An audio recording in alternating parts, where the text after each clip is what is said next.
Llegaron a América 500 años antes que Colón, y se marcharon sin decírselo a nadie. Hacia el año 1000, un grupo de navegantes escandinavos desembarcó en las costas de lo que hoy es Terranova, en Canadá, construyó un asentamiento con talleres de hierro, y luego lo abandonó para siempre.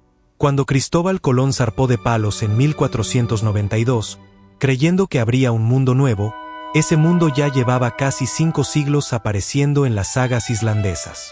Y esta no es ni siquiera la hazaña más brutal de los vikingos. En apenas 2 siglos y medio, guerreros salidos de un puñado de fiordos helados saquearon monasterios en Inglaterra, fundaron ciudades en Irlanda, gobernaron un tercio de Francia, se sentaron en el trono de Rusia y pusieron en jaque a Constantinopla, la ciudad más rica del planeta. Ninguno de ellos, jamás, llevó cuernos en el casco. Eso lo inventó un escenógrafo de ópera en el siglo XIX. Lo que sí llevaban era el barco más avanzado de su época, un sistema de navegación capaz de cruzar 1500 kilómetros de océano abierto sin brújula, y una organización comercial y militar que conectó, por primera vez en la historia, Bagdad con Terranova. En los próximos 20 minutos vas a entender cómo un puñado de granjeros del norte de Europa construyó, sin quererlo, la primera red verdaderamente global. El 8 de junio del año 793, los monjes de la isla de Lindisfarne, frente a la costa noreste de Inglaterra, vieron aparecer en el horizonte un tipo de barco que nadie en la isla había visto atacar antes. No traía ejércitos. Traía entre 30 y 60 hombres por embarcación, remando directamente hacia la playa, sin necesidad de puerto. Lindisfarne era uno de los centros religiosos más importantes de toda Britania. Un monasterio con una biblioteca valiosísima, cálices de oro, relicarios con piedras preciosas, y ni una sola defensa militar, porque durante siglos nadie había atacado un lugar sagrado. Los vikingos no compartían esa regla. En cuestión de horas, degollaron a varios monjes, arrojaron a otros al mar, cargaron el oro y la plata en sus barcos, y desaparecieron con la marea antes de que nadie pudiera organizar una respuesta. Un erudito de la corte de Carlomagno escribió que nunca antes se había visto un terror semejante, y que ni siquiera se creía posible que un ataque así pudiera llegar por mar. Esa frase lo explica casi todo. El resto de Europa medía el peligro por caminos y fronteras terrestres. Los escandinavos acababan de descubrir que el mar no era una barrera, era una autopista sin vigilancia, y la iban a usar durante los siguientes 250 años. En menos de una década, los ataques se repiten en otros monasterios costeros de Escocia e Irlanda. El patrón es siempre el mismo: velocidad, sorpresa, un objetivo rico y desprotegido, y una retirada antes de que llegue cualquier ejército. Para el año 850, esos golpes aislados ya no bastan. Las flotas empiezan a quedarse a invernar en las costas que atacan. El saqueo se está convirtiendo en otra cosa. El pánico llegó también a los reinos francos. En el año 845, una flota de más de 100 barcos remontó el Sena y saqueó la propia París, obligando al rey Carlos el Calvo a pagar unos 7.000 libras de plata para que se retirara. Fue el primer gran danegel de la historia franca, y demostró algo que los escandinavos no tardarían en explotar. A veces era más rentable amenazar que atacar. Nada de esto habría sido posible sin una máquina: el Drakkar, el barco largo escandinavo.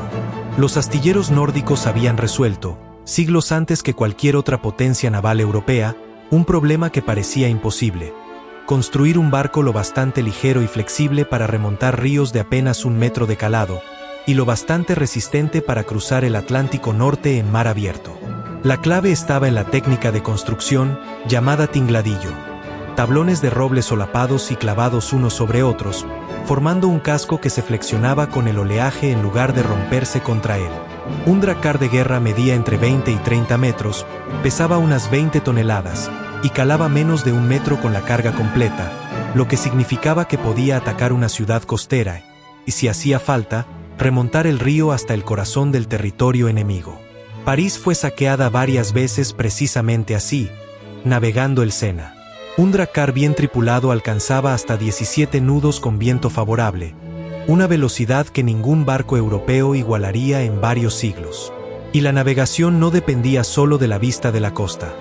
Los patrones escandinavos leían la altura del sol, la dirección del oleaje, el vuelo de las aves migratorias y el color del agua para orientarse en mar abierto, lejos de cualquier referencia visible. Esa combinación, un barco capaz de ir a cualquier parte y navegantes capaces de encontrar el camino, es la tecnología que sostiene todo lo que viene después.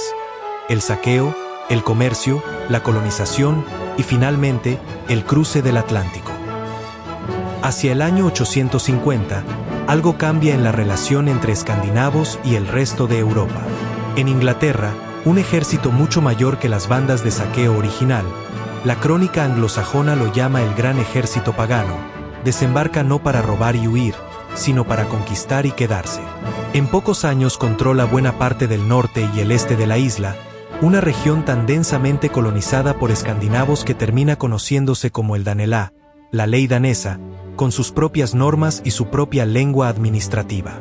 Solo el reino de Wessex, bajo un rey llamado Alfredo, logra frenarlos y negociar una frontera.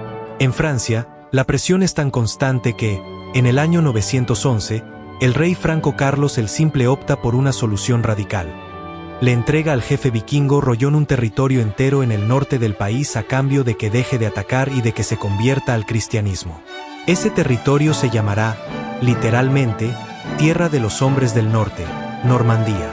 150 años después, los descendientes de esos mismos vikingos, ya convertidos en una aristocracia franco-normanda, cruzarán el Canal de la Mancha bajo un duque llamado Guillermo y conquistarán Inglaterra. En Irlanda, los escandinavos no conquistan el interior, pero fundan algo que perdura hasta hoy.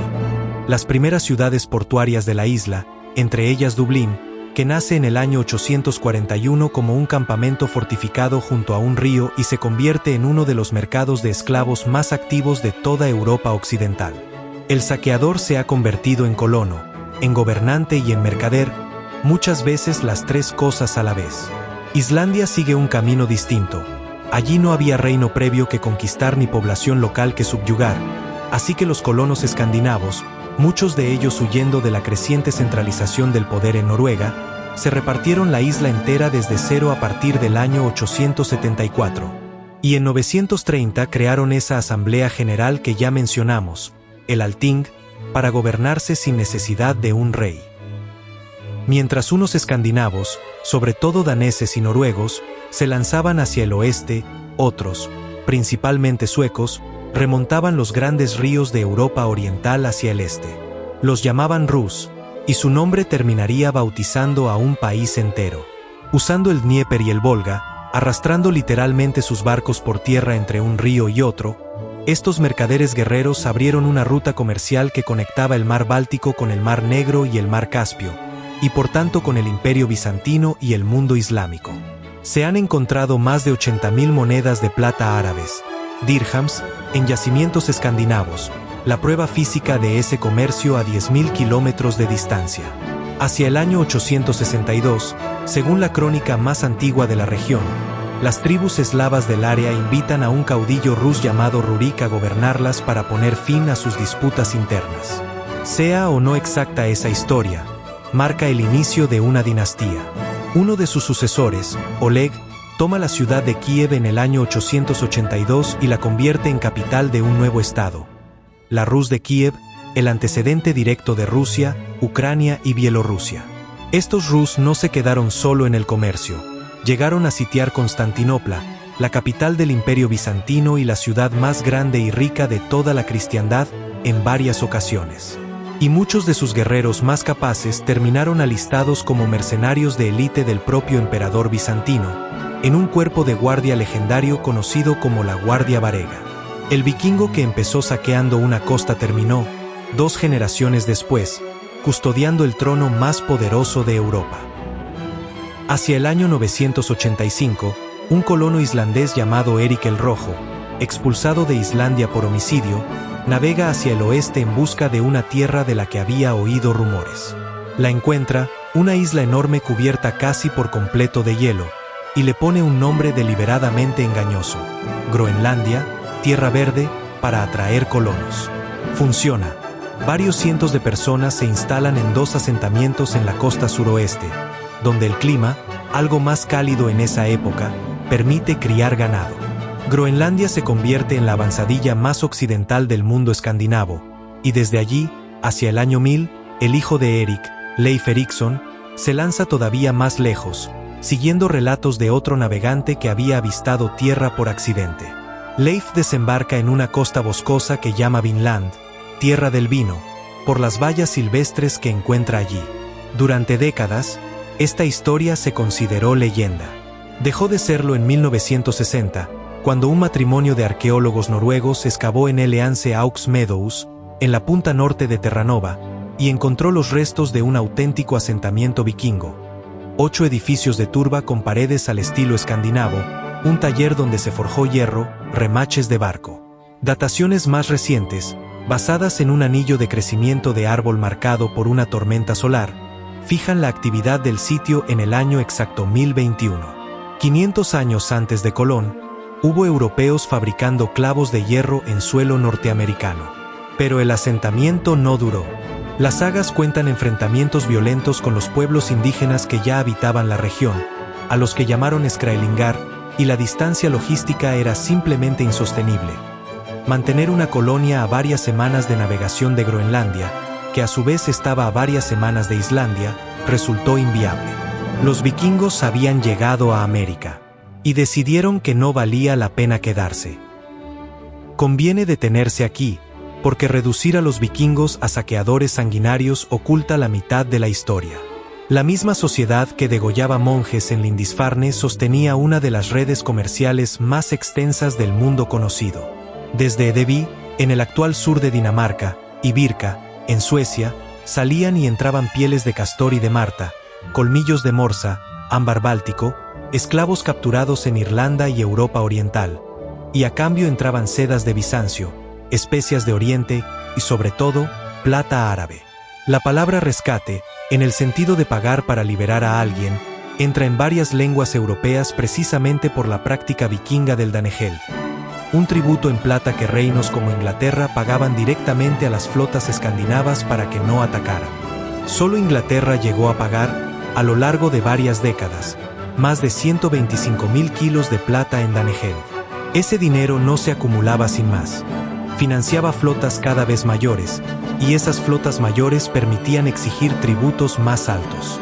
Era un negocio que se retroalimentaba, y detrás de las incursiones había un poder político real. Hacia el año 1013, el rey Svein Barba Bifurcada de Dinamarca no se limitó a saquear Inglaterra, sino que la conquistó por completo. Su hijo, Canuto el Grande, llegó todavía más lejos. Gobernó simultáneamente Dinamarca, Noruega e Inglaterra, un imperio del Mar del Norte que convirtió a un rey escandinavo en uno de los monarcas más poderosos de toda Europa occidental durante casi 20 años. Los vikingos no eran una horda sin estructura. Eran mercaderes, financistas y constructores de estados que también, cuando convenía, mataban. ¿Quiénes eran, en realidad, estos hombres y mujeres? Escandinavia, hacia el año 800, era una tierra de granjas dispersas, fiordos y suelo escaso, gobernada por caudillos locales sin un rey único.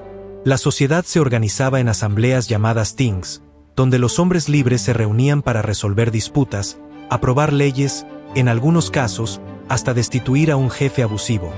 El Ting islandés, fundado en el año 930, se considera uno de los parlamentos más antiguos del mundo que sigue funcionando hoy. Las mujeres escandinavas tenían derechos poco comunes para la época.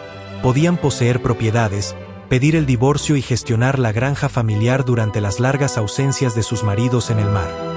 Algunos entierros de alto estatus, con armas incluidas, sugieren que algunas mujeres también participaron directamente en expediciones armadas, aunque los historiadores todavía debaten cuán frecuente fue eso.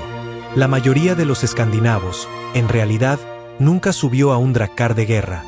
Eran agricultores y ganaderos que vivían de la cebada, el centeno y el ganado en un clima duro. Practicaban una religión politeísta centrada en dioses como Odín, Thor y Freyja, con un concepto del más allá, el Valhalla, reservado a los guerreros caídos en combate, que ayudaba a explicar por qué tantos hombres jóvenes estaban dispuestos a morir lejos de casa. Esa estructura social flexible, sin un poder central fuerte que la frenara, es lo que permitió que caudillos ambiciosos organizaran expediciones privadas de saqueo, colonización o comercio sin pedirle permiso a ningún rey. La era vikinga fue, en el fondo, el resultado de una sociedad de hombres libres armados con la mejor tecnología naval de su tiempo y sin nadie por encima que les dijera que no. El mismo proceso que había hecho posible la expansión vikinga terminó por apagarla. La conversión al cristianismo y la formación de reinos centralizados en Dinamarca, Noruega y Suecia. A medida que esos reinos se integraban en la política y la religión del resto de Europa, el saqueo espontáneo de caudillos independientes se volvía cada vez más difícil de sostener, y cada vez menos necesario. Ya se podía prosperar comerciando y haciendo la guerra formal, como cualquier otro reino cristiano. El año que los historiadores suelen usar para cerrar la era vikinga es 1066, y no por casualidad involucra dos batallas casi simultáneas. En septiembre de ese año, el rey noruego Harald Hardrada, conocido en su tiempo como el último gran rey vikingo, invade el norte de Inglaterra con una flota enorme y es derrotado y muerto en la batalla de Stamford Bridge por el rey inglés Harold Godwinson. Fue, en cierto sentido, el último gran ataque vikingo clásico contra Inglaterra. Pero Harold apenas tuvo tiempo de celebrar. Días después tuvo que marchar hacia el sur, porque otro ejército desembarcaba en la costa, comandado por Guillermo, duque de Normandía, descendiente directo de aquellos vikingos que Carlos el Simple había asentado en Francia siglo y medio antes.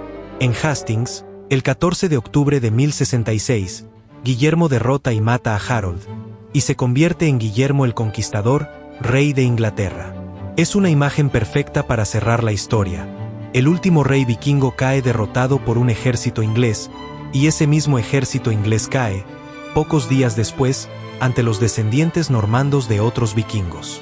La era terminó, pero no porque los escandinavos desaparecieran, sino porque se convirtieron en parte del tejido de la Europa que habían pasado 2 siglos y medio saqueando, comerciando y, a su manera, construyendo. Fundaron ciudades que siguen en pie, como Dublín y Kiev. Sentaron dinastías que gobernaron Inglaterra y media Francia. Y dejaron, en la costa más remota de Norteamérica, la prueba silenciosa de que el mundo ya estaba conectado de punta a punta 500 años antes de que Colón izara las velas en palos. Si esta historia te ha atrapado, suscríbete. Quedan todavía muchos imperios, muchas caídas y muchos viajes por contar. Nos vemos en el próximo documental.